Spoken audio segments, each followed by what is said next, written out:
So, hi, my name is Jamie Langley, and I'm in Austin, Texas. And today I am interviewing Emily Yamasaki, and she's in San Diego, California. This is for our oral history project titled COVID-19 Teacher Poets Writing to Bridge the Distance, which will be archived by Oklahoma State University Oral History Research Program. And just to get us started, Emily, do you mind introducing yourself and telling me about how you became an educator? Sure. So I was born and raised in Southern California and spent most of my life in Los Angeles, definitely a city girl here. And currently I live in San Diego with my husband and my 16-month-old son. I'm in my 9th year of teaching. My very first year of teaching, I was actually at a charter school in Compton. And then shortly after that, I got a new teaching position at a different charter school in San Diego. And I've actually been at that school site ever since. So my career as an educator has been pretty blessed in that I've been in the same campus for quite some time.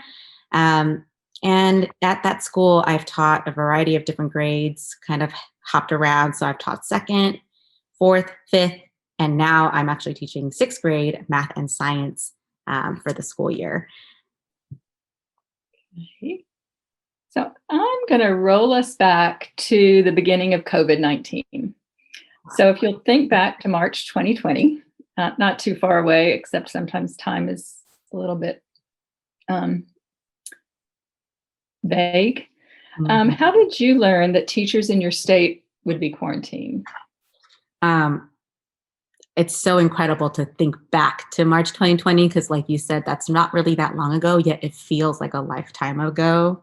Kind of interestingly, I was actually last school year, so that's when that was last school year. I was actually on leave with after having my son, so I wasn't actually teaching in the classroom when the entire announcement and all of the numbers were rising, and when that first hit. I was at home with my baby. And I remember feeling almost guilty that I wasn't a part of the school when everything kind of went down. You know, I felt like I was abandoning my school site and my students and that I wasn't there to lend a hand. And actually before the announcement was made that California was going to be going into shelter in place, I actually had a meeting scheduled on that I think it was March 13th or something, on that Friday with my administration. And it was because I was looking to come back part-time and support. So I had this meeting I remember scheduled at like 10 a.m. It was a PD day, professional development day with teachers. I was so excited to go and see my teacher friends that I haven't seen in a long time and to be away from the baby for a minute. So I got there and it was crisis time, right? Like this emergency announcement was made that morning. The teachers, all the professional development plans were put to the side and all the teachers were just busy, like grabbing learning bags, right? Getting the technology, headphones, pencils, workbooks, journals, like print copies, just all sorts of things into these bags. And I remember I walked into the office and the principal just looked at me and was like, I know we had a meeting, but like, we can't have that right now because I have so much to cover. So I ended up actually like looking from room to room and asking if anybody needed support, and ended up helping the 4th grade, packing some learning bags that day. So it was surreal. I think the teachers felt really kind of surprised and a little scared, you know. The students were actually were actually heading out to like spring break soon after that. So it was just kind of a really weird, discombobulated time for everybody back in March. Okay. So right after the time that schools closed is April, and that's when National Poetry Month is. And so you, along with the rest of us educators who participated, joined this time to write every day for National Poetry Day. So can you talk a little bit about writing poetry during a pandemic? I mean, wow, I hadn't actually connected back to writing poetry in a long time. I think when I was in high school, I had really fell in love with writing poetry. And then since I went to college and did all the things and became a teacher, it just kind of I never had time to return back to the journal. Well, maybe not, I didn't have time, but I didn't make time. And one of the things about being postpartum actually was I was in just a state of anxiety constantly, which was, I've always been kind of an anxious person, but I think it really brought out and highlighted some of those things. And then my normal coping mechanisms, which would be work, right? And being surrounded by students and all of that was gone. So actually earlier that year before Poetry Month was when I was invited to participate, and I was so excited to join in and a little nervous because I've never shared my poetry on an online platform before. And one of the authors or poets, Stacey Joy, actually invited me to this beautiful organization. So anyway, I've been participating for a few months, and in April, when it was the Poetry Month, I've treated every day of that month as like a worry box, which is a place where I can contain all of my stresses and concerns and unknowns and hopes into poetry and kind of put it out there into the universe without there ever being really an answer, but rather just a placeholder for all of the things that I was so worried about. And that April was so special and very intense because of this pandemic. So there was a lot to write about during that time. Would this be a good time for me to ask you to share something that you wrote, and ideally something that you wrote early on in the month of April? Sure. So during that time, this pandemic was just a little bit too real now. Everybody heard about it in the news for so long, and then it was at our doorstep with, schools being closed and being stuck at home. My husband started working from home. And during that whole time, there's been a lot of consequences that maybe people didn't think about, or just side effects of this pandemic that are more than just people getting the virus and dying. And so one of the things that I wrote about for a poem in April, I think I wrote it like mid-April, was a fortune cookie type of poem. So I'll read it for you here. It's called Fortunes for My Sister. Fortunes for my sister, Dr. Tsai. Believe that this too shall pass. Order in tonight, you deserve it. Always add guacamole for extra charge, worth it. Life is full of challenges, you got this. You are an amazing doctor, but an even more amazing sister. Don't worry, your patients can feel your kindness from just your eyes. Be on the lookout for care packages. May your coffee be as strong as your gown and mask today. Never forget, you were born for this. Self-care, do it. I don't mean yoga, I mean cookies. You are a hero, and not just to me. Oh, a nice tribute to your sister. I think a lot of people, we see healthcare providers, especially now, as almost like the heroes and the invincible superheroes. But I don't think we often are think about the fact that they're also terrified, and this is also unknown for them, but they're on the front lines. So my sister, who actually this year had moved to San Diego and was closer to me, we actually haven't been able to hang out, obviously, because she's been so busy at the hospital treating patients. But she's scared too. And so I think that this poem was really something to kind of shed light on the fact that, yes, they are our heroes in this pandemic, but also to offer that bit of empathy and also love for all the healthcare providers that are doing this right now. Does it feel different now to read it than it did in April when you wrote it? It does, actually. When I revisited the poem, I think then there's a little bit of a lightheartedness to the lines, almost like this pandemic is here. It's been here for about a month and a half, but you got this, no big deal. And those things are still true, but it's a little bit of a darker cloud over that whole thing now, because we're in our second surge of numbers in California and things are looking really dire, and I can't believe it that it's almost been like 9-10 months of this. So I know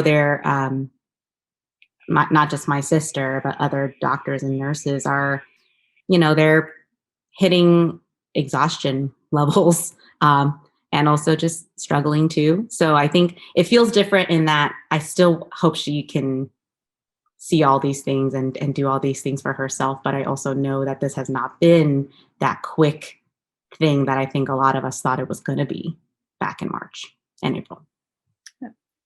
And thank you for making it a little more personal for those of us who don't have family in the medical field. So thinking during our quarantine period, COVID impacted our states, our schools in different ways. And would you mind talking a little bit about how your state and school responded? Sure. I'm in California. So the governor, Gavin Newsom, I feel, in my opinion, that he acted swiftly and quickly and pretty intensely in terms of requiring there to be like a shelter in place order and a mask order. And all of those things have been in place since then. And getting, testing sites open and all of that.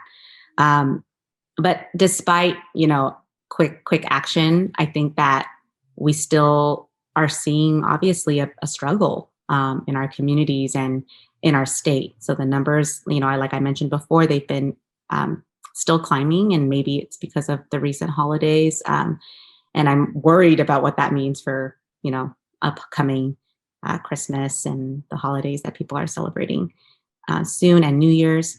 In terms of my school, I feel that this pandemic just adds an extra layer of why I choose to teach at this particular charter school year after year. I always tell other teachers and people who ask me why I stay at a charter school, why haven't I left to go join a district school, and where there's, a lot of benefits to that. And I always say that the school that I'm at is just so special in the way that we put students first. Every decision that is made, from the admin to the teachers to the instructional associates to our janitors, is made for the benefit of what's going to serve our community. So when the news hit and our entire school and our community, families, our community really mobilized to getting every family what they needed. So the technology was lined up, all the supplies, the families that couldn't get out to pick up their supplies, we dropped them off at their homes. We did some, safe, socially distant home checks at from the porch.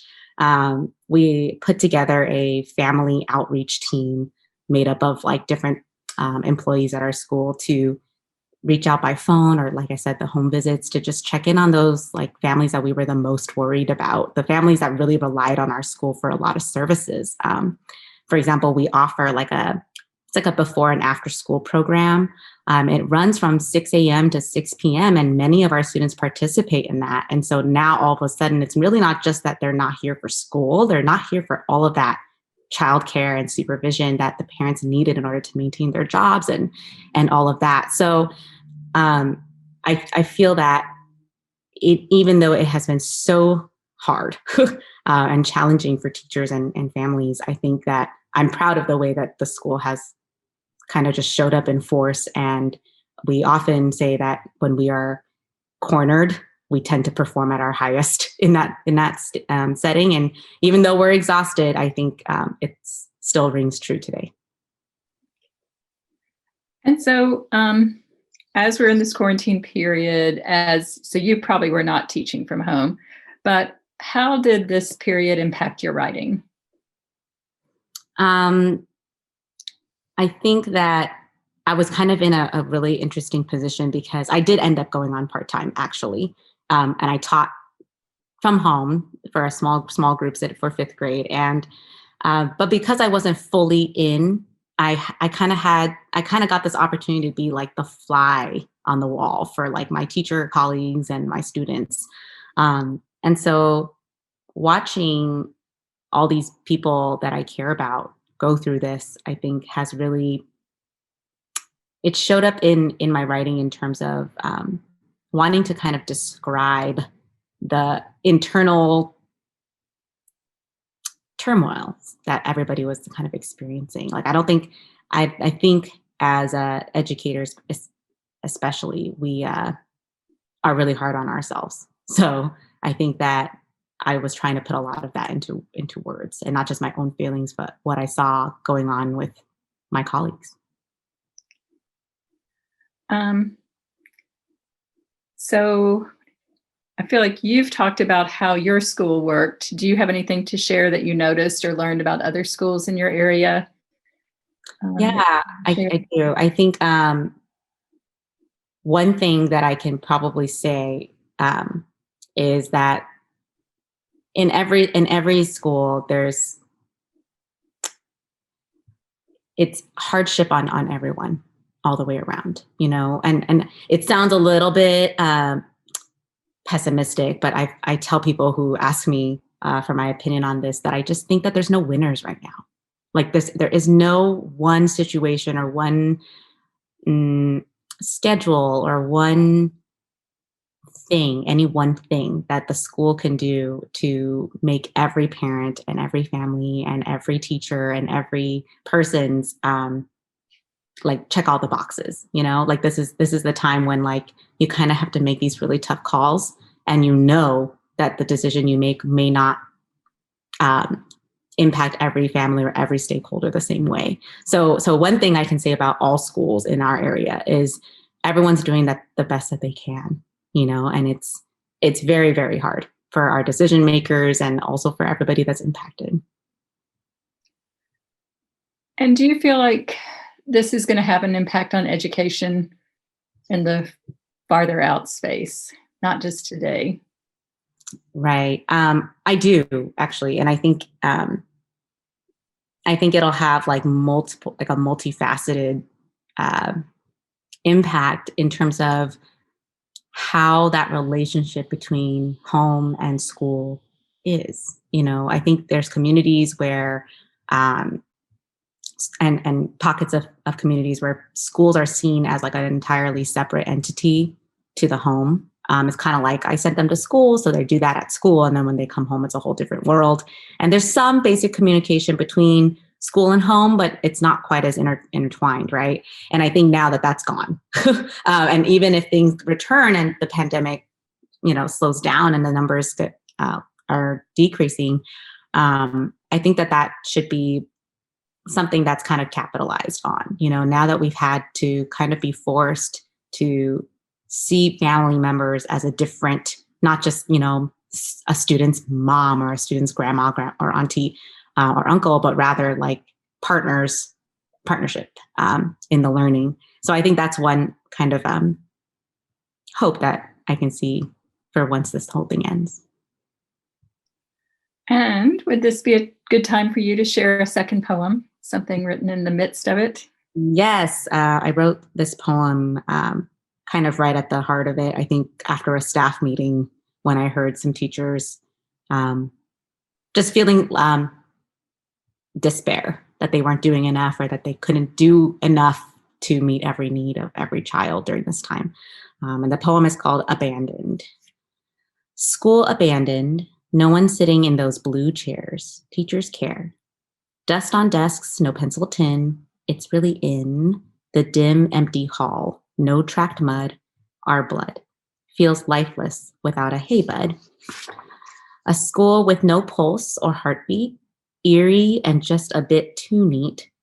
Teachers care, it's really in our blood. And when you were reading this poem, what were some of the words you noticed? I think I'm really gravitating towards like eerie or like a little bit too neat. And I think that it's been such a journey and kind of adventure seeing the school in the way that it looks now. Because I was going back onto campus to teach. And it's just, I'm supposed to be teaching unruly 6th grade teenagers who are supposed to be, whispering in class and like forming little cliques at recess and having those dramatic moments that friendships often go through during these formative years. And now even with some students on campus, it's just been very quiet, super quiet, almost like too much so. So like behaviors that we would normally see and maybe complain about in years past. Now we're not seeing much of that at all, which some would say is great, right? There's none of those particular like negative behavior type things, but really it's also kind of scary and a little bit sad to see that that's gone. So now I'm going to roll us to the end of the school year. And thinking about how you ended the year, what were some of the, I don't know if I would, cornerstones or markers for the way your school closed out last year? Sure. I think it was such a very awkward end of the school year. Normally it's full of life, and we actually do a thing where like every single grade goes on a field trip on the last day of school, which is it's so interesting to me, but it happens every year. And we send all the kids out. They all do something really fun together as one last day together before the summer with their teachers. And this year, obviously, we didn't do any of that. So it was definitely awkward. It was hard to bring closure. I think some of the students were also still just finding that they couldn't quite get on to distance learning, right? Like whether it was like lack of motivation or just like internet troubles or whatever. So it also led, even if they tried to make, teachers made activities and stuff for the last week of school, it was hard to have that consistent attendance as well. But some things that really stood out to me is we had all of the teachers come on site on the very last few days of school so that students could return their Chromebooks to us. And we did that because then they could see their teacher's face and like wave at them through the car window and say goodbye in that way, which was super sweet and had brought a couple teachers to tears doing that. And I think also what surprised us was that the families were just so grateful too for us having done what we did, and we were so grateful for them for supporting us while their child was working from home.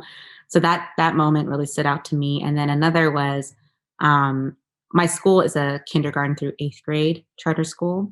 And so typically we would have a really large 8th grade graduation ceremony. We rent out this big old auditorium with the stage, and there's all these production staff that come to help us sort that out. And obviously we couldn't do that. And so I was on this little team of teachers that were trying to brainstorm like how we can still do something for those 8th graders that are now graduating and leaving our school. And so what we ended up doing actually, and it's one of the benefits of having a pretty small school, is we got every 8th grade family to sign up for like a 20-minute time slot where they actually drove to the auditorium, which we still rented out. And we got video footage of their child walking across the stage to grab their little certificate from this podium that like the teacher couldn't stand too close to and all of that. And basically took a whole day. And it was like a lot of work and moving parts. Like every parent had to show up on time and, like wait for their kid outside in the parking lot while the kids were all dressed up in the way that they would dress up for this occasion. And then me and the rest of our little team sat together to kind of stitch that into like a video. And then we ended up holding a live Zoom where we played that for like all the families and the teachers that would attend the Zoom call. So that was really just so awesome to see, because some of those students that were graduating that year were students that I had. They happened to be that they were the class that I had my very first year at that charter school. So it was very special to me to see them moving on, even through this pandemic year. And to narrow the focus a little bit to you, how do you feel like the experience has impacted your teaching practice? So, I was only there part-time, and, I came on just in the spring. But it really gave me the opportunity to reevaluate what becomes important in the school year when you're working with students and when you're kind of forced to start the year with them online. So one thing that I really landed upon was the idea of classroom community becoming so much more important. I mean, it's always been huge for a teacher to, be able to be successful and have the respect and respect their students. But particularly online, it was a different game. I feel like it's harder to have students trust you and also for you to trust students and build that relationship when you're over screens. Those like tiny, all of our community is built in those like tiny moments between classes or like walking from place to place with the kids or what at lunch or whatever it is. And all those little moments are not there. So I think that one huge thing I took with me at the end of that school year was knowing that going into the next school year where we would be starting online, how important it is to take the time to build that community and how it might take a long time or be a little bit different for students because it's online.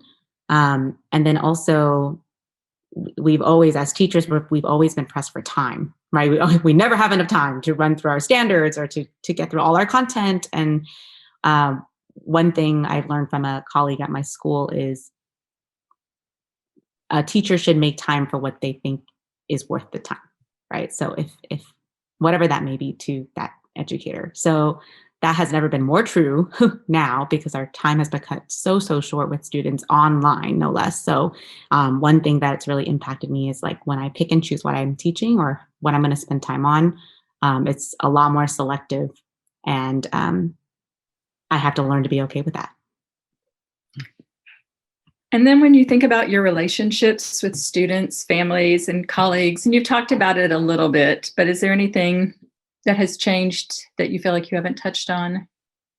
I think that I have never called or spoken to this many parents on the phone in my life in 9 years of teaching. But that's what I have found to be the best way, like the next best thing to working with a parent, is to call them on the phone and to be almost more open-minded and more heartful than I've been in the past, because everybody's struggle is different. And also, this pandemic is not really, there's no one getting by unscathed in this time. Would you say that you have a significant takeaway? Definitely that immediate kind of like judgment people have against others, and that's just human nature. I think part of it too, our bias or just our need as humans to react or respond to stimuli, right? But I think that this pandemic in that school year really taught me to not take things personally from things that might be going on, and really to take the time to listen, because chances are you'll hear something that will remind you instantly that we're all human and that this pandemic has really permeated lives, even if nobody in that home has tested positive. The fact that we're living in it is disruptive. If you could go back, is there something you would change that you've done?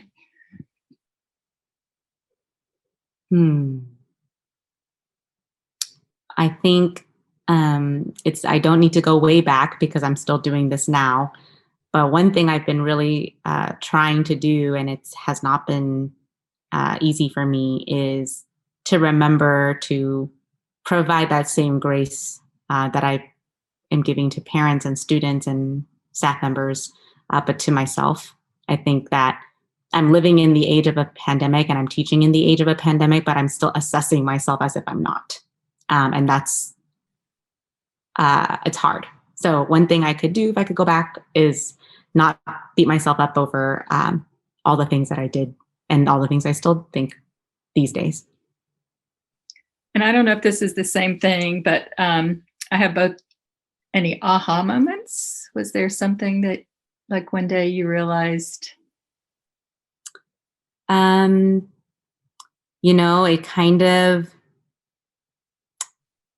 It kind of bleeds into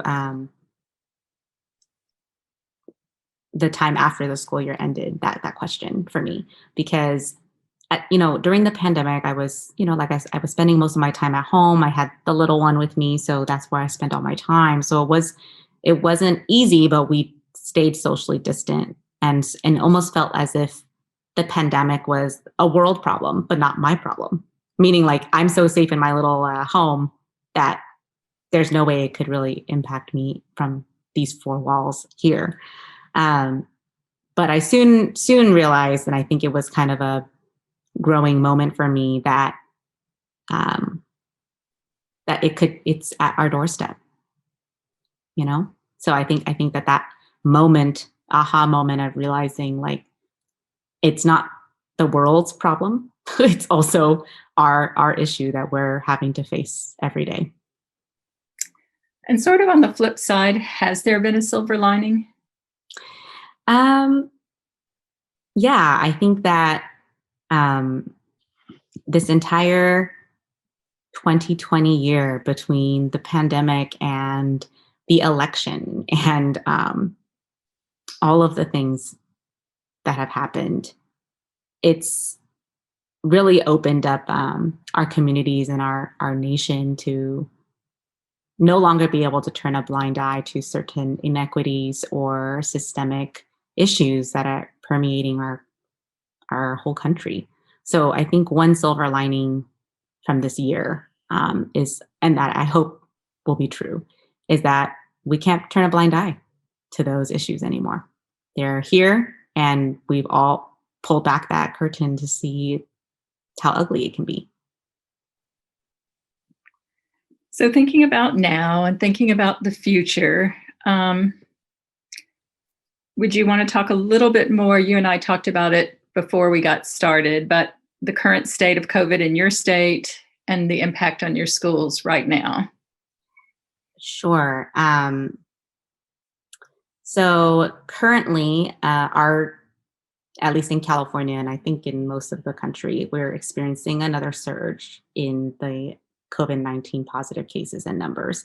In California, we have just last week, I believe, put another shelter-in-place order. So we had opened up a few things, some retail stores and playgrounds and things like that. And they're now all closed again. So that happened not too long ago. And basically in our county, we've been watching the percentage of ICU beds very closely. And that's been kind of how schools and administrators and districts are deciding whether or not to send students home, because in our state, several schools, depending on the district, have opened up on-site classes, including mine. And so what I was teaching was, in the morning, I would teach half of our sixth graders on campus, which looks totally different than teaching 2 years ago. And then when they go home at noon, then I get a brief little lunch, and then I teach online for the rest of the afternoon for the other half of the sixth graders. So that schedule we were juggling for some time, and it was a bit stressful to do both. So that was kind of a struggle. But actually, just a few days ago, we did make a decision or my administration made a decision to close our entire school's on-site student program, and everybody went back to distance learning. So we've been since then doing that and kind of holding our students' hands virtually through that experience of being back online. We definitely have some mixed responses there from students about that. And so at this moment, I was going to ask if you had a poem you wanted to fit into our conversation. Yeah, I do. And it kind of goes back to that aha moment I was talking about earlier about thinking you were fine until not. So this poem is called The News. A global threat is creeping within, unexpected bodies, taking 1 to 200,000. But we are quarantined, but we are careful, but we wear masks, but we wash hands. Our home is our haven. We want to immediately share that one of our community members has tested positive for COVID-19. No one is safe. How does one face this fear? And this poem I wrote on one of our monthly challenge days of 5-day writing challenge. in September. And that quote, we want to immediately share that one of your or our community members has tested positive. That is a quote that I lifted directly out of the daycare's letter to me that night. And I went to rock bottom because we had done everything, like I've been teaching online. We quarantined very strictly, and I felt that we would never have to be too close to this threat. And then I received that letter, and from the most vulnerable of places, which is where my son was going for care. And so that amount of fear that I felt that night was, I couldn't bottle it up. It was so visceral and immediate. And then we were supposed to write poetry that night. So this is how it turned into a poem there. And you've kind of opened the door to my next question. And so since you've been back in the early part of the semester, what was it like for you writing, and what was your writing life looking like as you tried to juggle school and family and a little bit of writing? Mm-hmm. Well, certainly I did not get to complete all the 5-day writing challenges with just all the things that have been going on. And you're right, it is juggling, sometimes not successfully. And I think that it became very clear to me especially when things got very overwhelming at work, and then with the numbers going up and everything, it became clear to me that finding, just like in the classroom when we say you will make time for what's valuable, that became true as well for me. That yes, I could sit all night and plan for my classes, but if I'm not mentally or emotionally well to teach well, then that's still not going to work. So I did try the last few months to make that extra time and effort to what's valuable to me, which is to sit down and write. So that has been a nice self-care act, I think, during this time. Okay. And so I was going to ask, and if you have more to say, go for it. Considering it your third space, how would you describe it? What does it mean to you?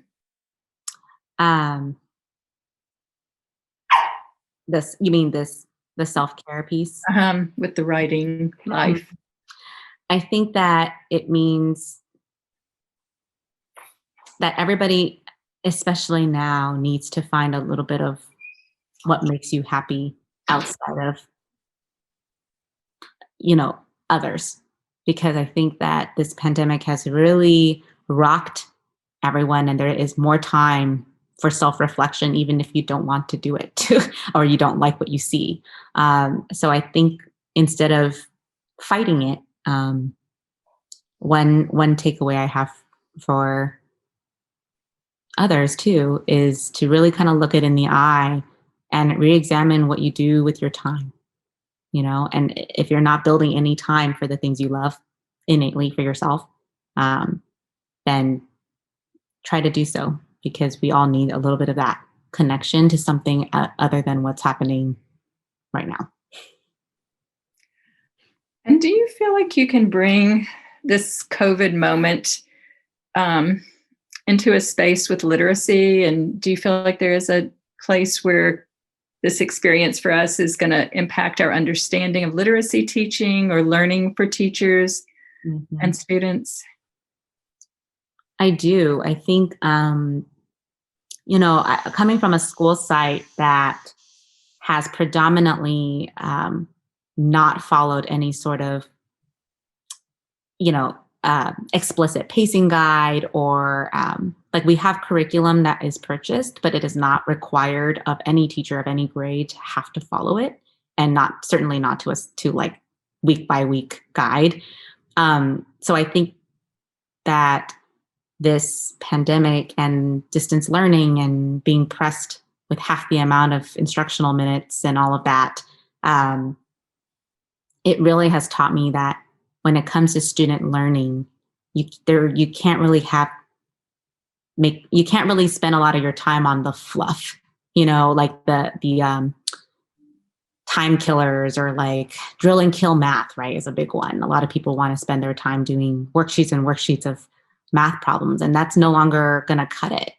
This has really turned teaching on its head in terms of everything that teachers have known, and teachers who have been teaching for a long time are finding that it's no longer working for you. So it's almost forcing us to really decide what activities or tasks or books or texts are you going to put in front of your kid, because now you don't get to show them 8 in a year, you get to show them 4, right? And that makes a huge difference in how you make decisions about what type of themes or what type of content you're going to cover. And what do you feel like are the most important issues facing teachers right now? I'm very afraid of what the teaching field will look like once this thing, if it blows over.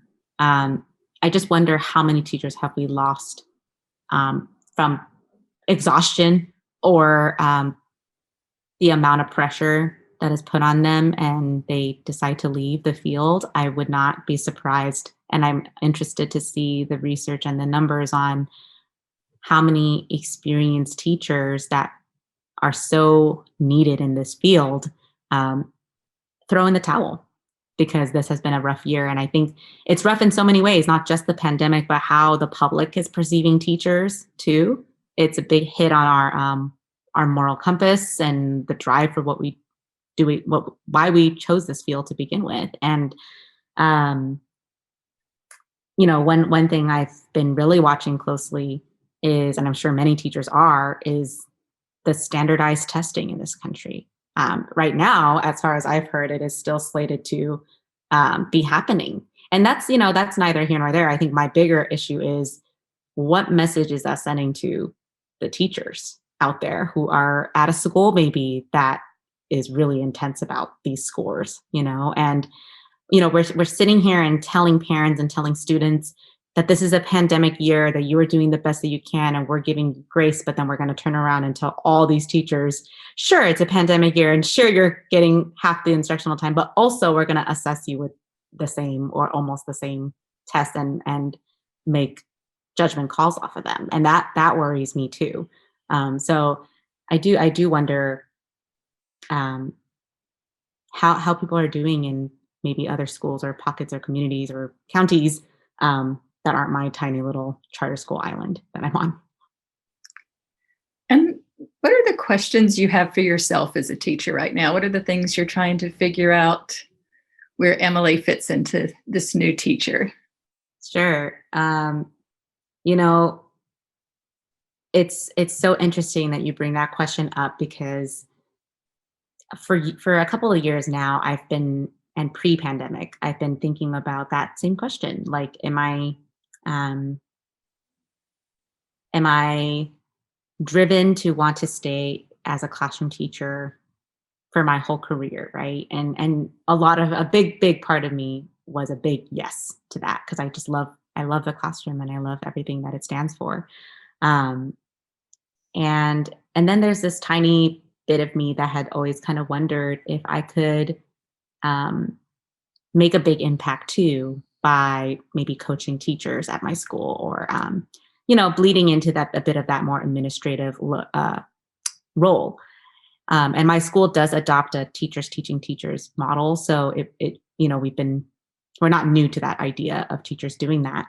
But I think this year more than ever, I found that I'm actually leaning into that a little bit more, because I'm wondering who's there filling the buckets and supporting the teachers right now. It is such a hard time, and we are so isolated, which we are not used to being. And so I've wondered if I can make a difference or support my students by supporting their teachers in the next upcoming year. So that's been a conversation and a wondering that I've been sitting on for some time. And now I think this year has really pushed me into it. And one more at that level, and then we'll kind of roll into closing. But what strategic directions for education would you like to see? What has kind of pushed you to think about? Sure. Um, I'm I've always wanted to see more focus on the inequities that our students and families face. I work with a predominantly Black and Brown student population, and I think this is it's in our faces now. It's in our faces of who has access to internet, who has access to tutors, who has access to family members who can help you at home stay motivated and stay on the Google Meet or the Zoom and do your assignments. Like we're seeing that unfold now, right? Like who has food on the table between classes and who doesn't. So I think all of these questions, particularly around race, I think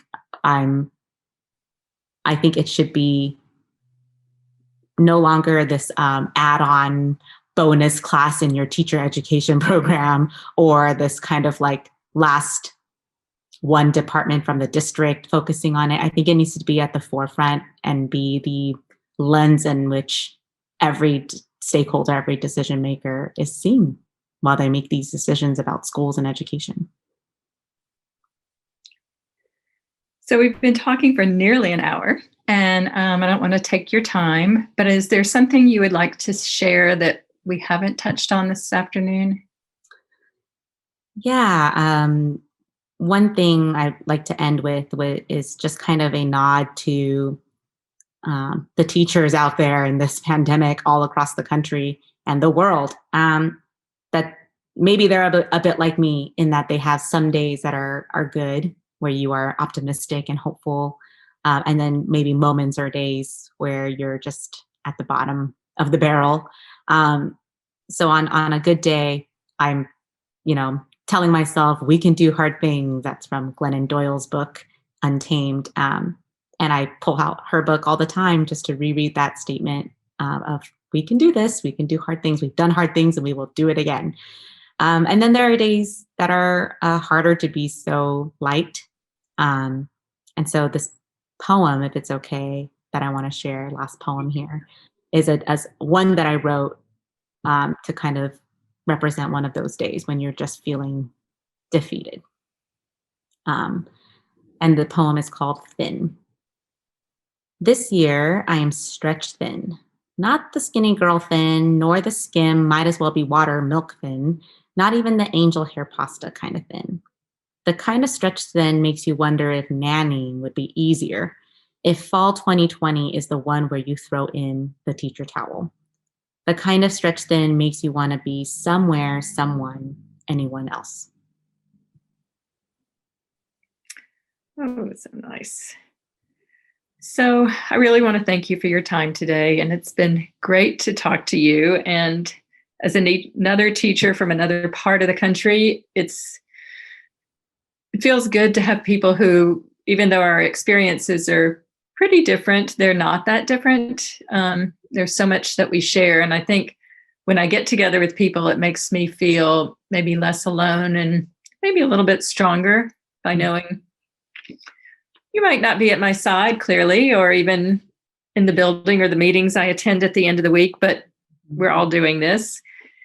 And so I know that you are doing this for the oral history research program, and I appreciate your time this afternoon.